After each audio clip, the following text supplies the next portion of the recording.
안녕하십니까. 시사뉴스입니다. 반도체 산업 근로자들의 아픈 사연들이 오래전부터 논란이 되고 있지만 그 결말은 좀처럼 매듭지어지지 않고 있습니다. 근무 중 각종 화학물질에 노출되면서 발병됐다는 치명적인 백혈병, 림프종, 유방암, 뇌종양 등의 질병과 첨단 산업 반도체는 어떤 연관이 있을까요? 반도체 산업의 최전선에서 일하다가 각종 질병을 얻게 됐거나 죽음을 당했다고 주장하는 사람들이 있습니다. 반도체 노동자의 인권과 건강지킴이라는 반올림 단체입니다. 직무와 관련해 얻은 질병과 죽음에 따른 보상받기가 쉽지 않다는 이들과 산재 신청 승인율 93%라는 근로복지공단 및 근로자들의 재해보상 대책은 충분히 하고 있다는 반도체 회사의 서로 다른 입장을 조명했습니다. 국가기관, 반도체 회사 및 시민단체 사이의 접점은 없을까요? 반도체 세계 1위를 일궈낸 반도체 산업의 이면에 직무 관련 질병과 죽음이 있다고 주장하는 사람들이 있습니다. 바로 반올림이라는 단체입니다.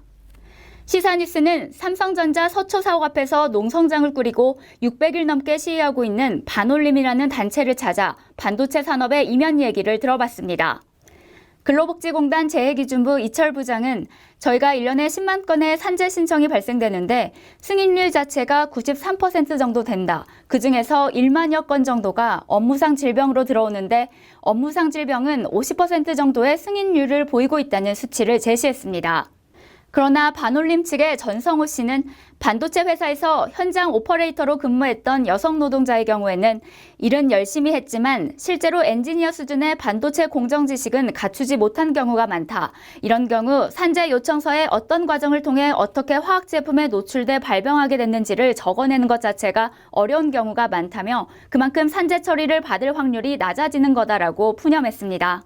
삼성반도체 관계자는 근로자들이 직접적으로 화학물질이라든지 이런 것들에 노출되지 않는다며 가스통을 교체하거나 처리를 담당할 때는 거기에 적합한 보호장구를 착용을 하고 처리하기 때문에 그런 것에서 노출이 되거나 할 가능성은 매우 낮다고 보면 된다고 말했습니다.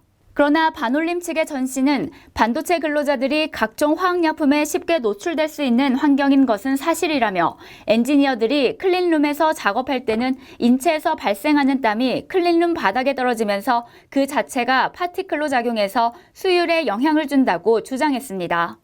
전 씨는 또 반도체 산업 종사자들이 그런 작업 환경에서 근무하다 보니 백혈병, 림프종, 유방암, 뇌종양 등에 걸렸다며 작업자들이 스스로 위험하면 위험하다고 말해야 하는데 직장 분위기상 무언가 압박감 때문에 그런 말을 못하는 게 현실이라고 개탄했습니다.